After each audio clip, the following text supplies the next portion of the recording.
नवीन घडामोडी पाहण्यासाठी आदिवासी न्यूज अँड एंटरटेनमेंट चॅनलला लाईक करा, शेअर करा आणि सबस्क्राईब करा. नमस्कार सर्व पत्रकार बंधू भगिनींचं स्वागत आहे.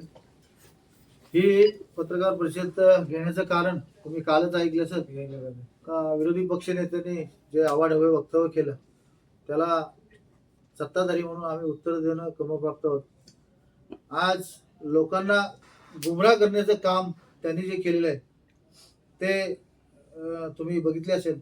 पण जनता माझी एवढी सुज्ञ आहे का आपण जे 21व्या शतकाकडे आपण वाटचाल करतोय, आपलं शहर सुंदर शहर बनवायच्या योग्यतेने आपण आमदार प्रशांत ठाकूर साहेब, परेशदादा असतील, सभागृह नेते असतील, आमचे महापौर नितीनभाई असतील, उपमहापौर आमची मानसिकता एकच आहे. ह्या पनवेल शहर एकदम एअरपोर्ट आपल्या जवळ आलेलं आहे. आज किती मोठे हब आहे. त्या अनुषंगाने आपण जे शहर सुशोभीकरण करण्याचं काम करतो, विरोधी पक्षाला पोटदुखी असल्यामुळे ते विरोधातच बसलेले आहे. तर त्यांना काय बोलावं, काय चालावं याचं तारतम्य आपल्याला बाळगायला पाहिजे. म्हणून तुम्हाला या ठिकाणी निमंत्रित केले आहे. त्याने जे वक्तव्य केले तर तुम्ही जर विचारलं तर तुम्हाला आम्ही उत्तर देऊ शकतो. आमचे सभागृह नेते प्रकाश गुन्हेगार साहेब आहेत, आमचे नगरसेवक साहेब आहेत तिथे. ते आम्ही काही सगळ्यांना बोलवलं नाही, आपल्याला एक 5-10 मिनिटात उरकायचं. त्या अनुषंगाने तुम्ही काही विचारू शकता. आपण स्वतः ते दिनंतर पत्रपरिषद आयोजित केलेली आहे.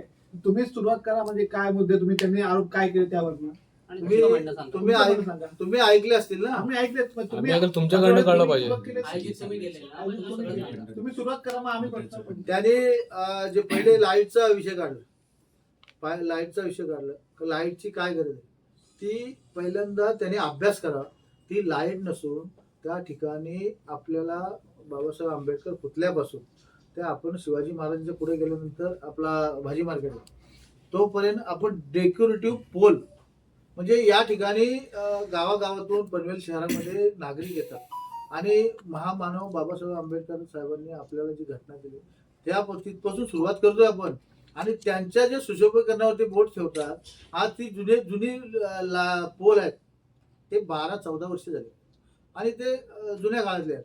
म्हणून आपण ते शहर सुंदरीकरणाच्या प्रगतीमध्ये तो टेंडर आला प्रशासनाच्या काळामध्ये, तो आता मंजुरीला आमच्या स्थायी समितीकडे आला म्हणून त्याला मंजुरी दिलेली आपण.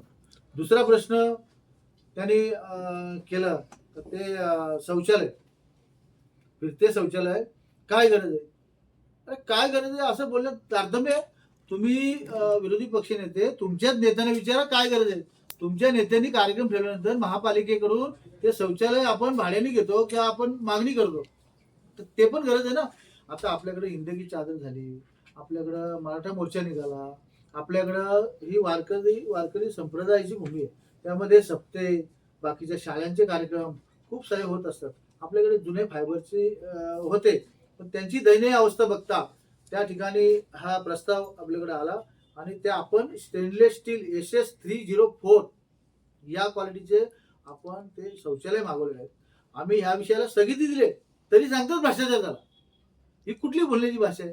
स्थगिती दिले, आम्ही शॅम्पल त्या कॉन्ट्रॅक्टकडून शॅम्पल मागवतो एक गाडी, त्याच्यामध्ये गरम होईल का, त्याच्यामध्ये इंग्लिश टॉयलेट पाहिजे का, आपल्या इंडियन बसवले आहेत त्यांनी. तुम्हाला मी फोटो दाखवतो म्हणजे पत्रकार झाल्यानंतर. सुंदर, एकदम सुंदर टॉयलेट आहे आणि त्यांची 15 वर्षाची गॅरंटी आहे. किती 15 वर्ष बघण्याची गरज लागणार नाही. या अनुषंगाने आपण चांगले काम करू. बहुत खराब है तो उन्हें पहले मेंटेन किया जाए और उसके बाद इन वॉशरूम्स के बारे में सोचा जाए, क्योंकि यहाँ पर जो लोग हैं जैसे कि मार्केट में है, इवन गार्डन होटल के यहाँ पे जो टॉयलेट्स बने हैं वो भी क्लीन नहीं रहते, ना वहाँ कोई सिक्योरिटी है. इसके ऊपर आप क्या करने वाले हैं आगे जाके? हम लोगों ने इस बारे में प्रशासन से मीटिंग किया है. हम आने वाले दिन में उनको कैसा स्वच्छ रखा जाए उस हिसाब से उधर जो है एक जोड़ी रखा जाएगा. हम लोग उनको आदेश किया है. तो ऐसा एक रूम निकालो उसके बारे में. तो वो भले ही 2 रुपया 3 रुपया लेके अपना का जैसे अपन बाहर जाते हैं उसी हिसाब से अपन वो बात भी करने वाले हैं. तो वो जल्दी से जल्दी हम लोग करवा देंगे. सर एक और चीज, जो मार्केट है, छोटा मार्केट है पनवेल का, जोशी अली के यहाँ पे, वहाँ पे एक वॉशरूम है जहाँ पे जेंट्स और लेडीज वॉशरूम एक ही जगह पर है.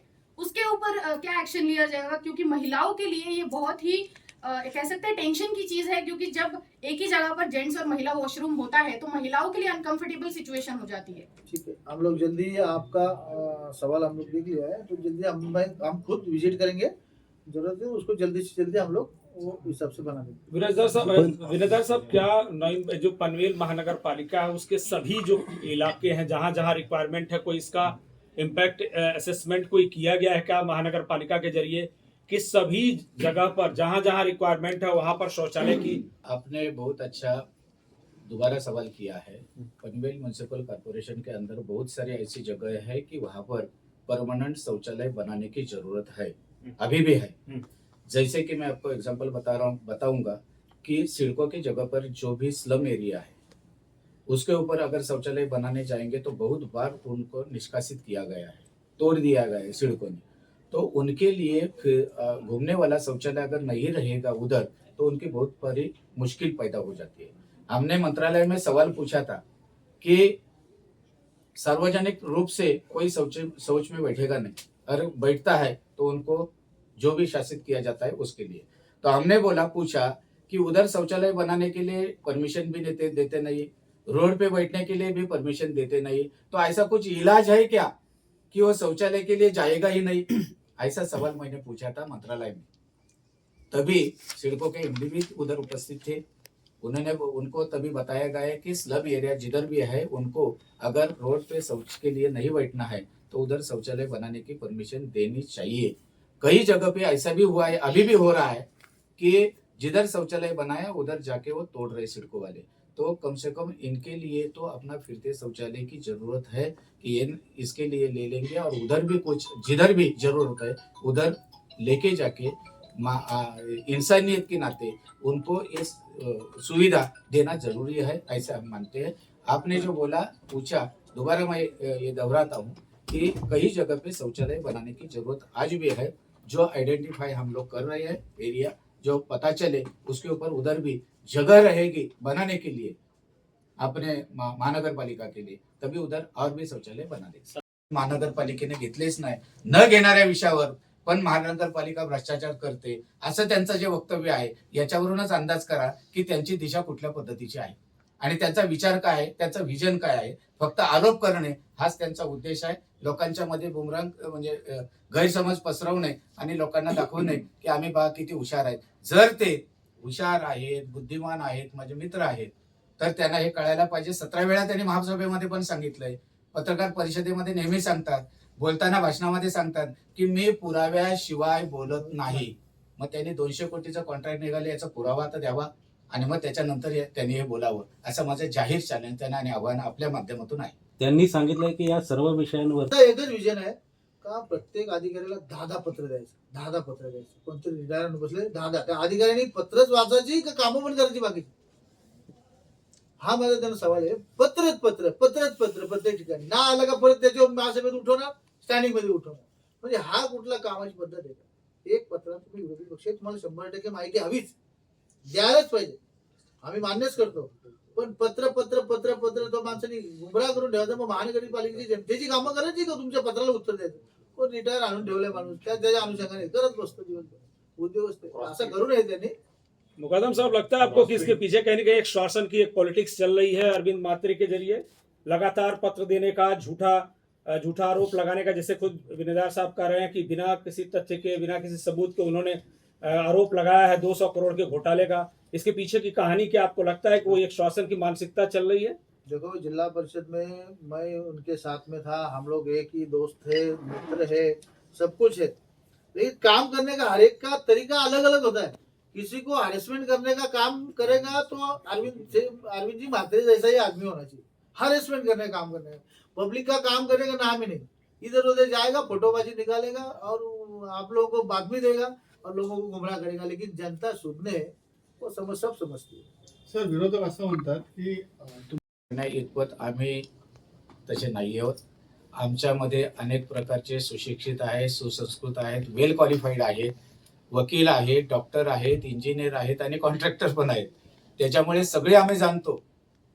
त्याच्यामुळे अधिकाऱ्यांना उगाच वाचवण्यासंदर्भात किंवा काहीतरी आम्हाला काही कळत नाही असा प्रकार नाही. जिथे अधिकारी चुकत असतील तर त्यांना वठणीवर आणण्याचं काम देखील आम्ही करतो आणि करणार आहोत. तुम्ही महासभा बघत असाल आणि त्याच्यामुळे आम्ही सांगितलं पहिल्याच महासभेमध्ये की माननीय आयुक्त साहेबांचं आम्ही अभिनंदन केलं. त्यांना व्यक्तिगत पुरस्कार मिळाला गव्हर्नरचा महाराष्ट्र शासनाच्या माध्यमातून मान्य मुख्यमंत्री साहेब यांच्या शुभ हस्ते. तरी देखील त्यांचा भर महासभेमध्ये आम्ही सत्कार केला आणि त्याच वेळेला सांगितलं की 4-5 अधिकारी आम्हाला समजून म्हणजे कळतायत, साधारणतः जाणवतंय की यांच्या कामामध्ये कामचुकारपणा आहे. त्याच्यामुळे आम्ही पहिल्याच सभेमध्ये सभागृह नेता या नात्याने सांगितलं की 4-5 अधिकारी आमच्या रडारवर आहेत आणि ते जे कामचुकारपणा करतायत ते पाठीशी त्यांना घालणार नाही. यांचं जसं आहे माननीय विरोधी पक्षनेते अरविंद म्हात्रे यांचं की एखाद्या अधिकाऱ्याविरुद्ध पत्र लिहायचं, माहिती द्यायची, त्यांनी माहिती त्यांच्या म्हणण्याप्रमाणे जर दिली नाही का ते अधिकारी चुकीचे आणि मग त्यांची बदली व्हावी, त्यांना टार्गेट करण्याचं काम जाणीवपूर्वक ते मनोहर अरविंद म्हात्रे करत आहेत. चुकीच्या कामासाठी आमचं त्यांना बिलकुल समर्थन नाही आणि याच्या पुढेही नसणार. चांगलं जर असेल तर त्यांना निश्चितपणाने समर्थन देऊ. आपल्याला या संदर्भातलं एक उदाहरण सांगतो. या पत्रकार परिषदेच्या अनुषंगाने एका बाजूला झोपडपट्टीमध्ये जाऊन सांगतात की आम्ही झोपडपट्टी बांधवांच्या पाठीशी आहोत आणि ज्या वेळेला मुद्दा खरोखर त्यांच्या हिताचा येतो त्यावेळेला विरोध करतात. ही दुपट्टीपणाची भूमिका आपण आताच्या महासभेमध्ये आपण पाहिली. दिव्यांग लोक आपला कुष्ठरुग्ण आहेत. कुष्ठरुग्ण लोकांना समाजाने एका भीतीमुळे त्यांना बाजूला ठेवलेलं आहे, गैरसमजुतीमुळे. अशा लोकांना काम नाही मिळत. त्यांच्या हाताची बोटं कट झालेली आहेत, म्हणजे त्यांना जे काय म्हणतो ते पायाची बोटं म्हणजे कमी झालेली आहे, सडलेली, जे आपण शब्द काय जे वापरू ते त्या आजारपणामुळे. आता त्यांचे आजार बरे झालेले आहेत, त्यांना कामं नाही करतायत कुठल्याही पद्धतीतली. आणि त्यांना जर महानगरपालिका एक माणुसकीचा नाता समजून सामाजिक बांधिलकीच्या दृष्टिकोनातून त्यांना जर मोफत घरं देत असतील तर यांना का वाईट वाटलं पाहिजे?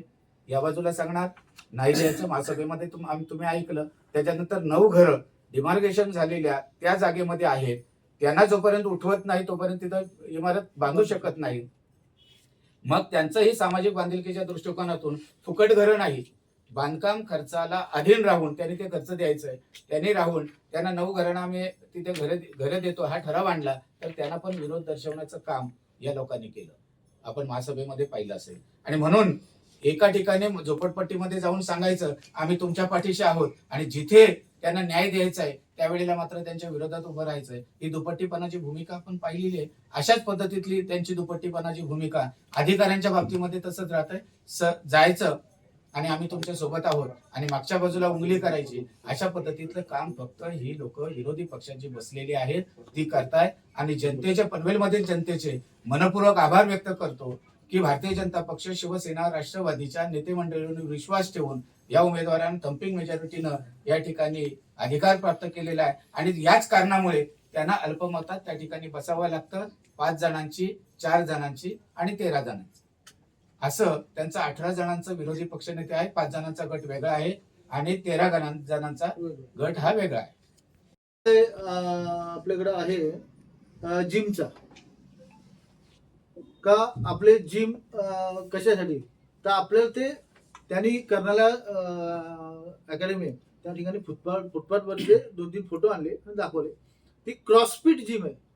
ते काय फुटपाथवरची जिम नाही आहे, ते क्रॉसफिट म्हणजे ज्या गार्डन्स आता आपण सुशोभीकरण केले त्या ठिकाणी आपले ज्येष्ठ नागरिक, महिला, मुलं त्या ठिकाणी वॉकिंग जॉगिंगला जातात. त्या ठिकाणी आपण ते क्रॉसफिट जिम म्हणजे ती 12,92,000ची आहे. आपण म्हाडामध्ये गेलो, आम्ही 2-3 ठिकाणी चौकशी केली. आम्ही चौकशी केल्याशिवाय कुठल्या गोष्टीला मान्यता देत नाही. आपण चौकशी केली का आपल्यापेक्षा 2 लाख, 3 लाख, 4 लाखांनी टेंडर जास्त आहेत. तुम्हाला माझ्याकडे सगळं रेकॉर्ड आहे, मी तुम्हाला दाखवू शकतो, तुमच्याकडे कॉपी पण देऊ शकतो. तरी पण आपण पालिकेचे 1ही रुपया टॅक्स पेअरवाल्यांचे पैसे फुकट न जाता आपल्या जनतेच्या कामासाठी लागले पाहिजे. ते क्रॉसफिट जिम एवढी चांगले, तुम्ही पत्रकार बंधू भगिनींनो चला बघा माझ्या कळमणीमध्ये, म्हणजे लोक त्याचा उपभोग घेतात. त्या अनुषंगाने आपण त्याला एक मंजुरी दिलेली आहे. बाकी दुसरा आपण 5 ते हे लावले डॉक्टरांसाठी. आपले 29 गावं आपल्यात समाविष्ट आहेत. आपण काय हॉस्पिटल लगेच बांधत नाही, तर 5 कंटेनर त्या ठिकाणी घेतो. त्याची किंमत 21 लाख रुपये. तरी त्यात भ्रष्टाचार झाला. अरे कुठल्या पद्धतीने भ्रष्टाचार? पहिला आतमध्ये घुसा, बघा नंतर त्याचं काहीतरी तुम्ही खरोखर आहे का बघा. तोंडात येईल ते बघबघ करायचा. स्वयंघोषित आपण कायदेपंडित स्वतःला समजता, त्याला काहीतरी तारतम्य पाहिजे. त्या ठिकाणी MBBS डॉक्टर बसणार का, आपले लेबर बसासाठी ती घेत नाही आपण. त्या ठिकाणी केबिन असणार आहे, 2-3 केबिन, मेडिकल त्या ठिकाणी असणार आहे, नर्स बसणार आहे, येणाऱ्या पेशंटची त्या ठिकाणी चेकअप होणार आहे. त्या अनुषंगाने आतमध्ये काय काय ते बघा ना, त्याच्यानंतर तुम्ही बघ करा. आम्ही बोलत नाही बोलू नका, तुम्हाला बोलण्याचा अधिकार आहे. तुम्ही विरोधी पक्ष नेतात, विरोधातच बोलणार म्हणून लोकांनी तुम्हाला विरोधात ठेवलंय. सत्तेत आम्हाला काय बसवलंय, त्यासाठी बसवलं ना. तर ह्या त्यांच्या 4-5 गोष्टी होत्या, त्याच्यावरती आम्ही तुम्हाला सांगितलं.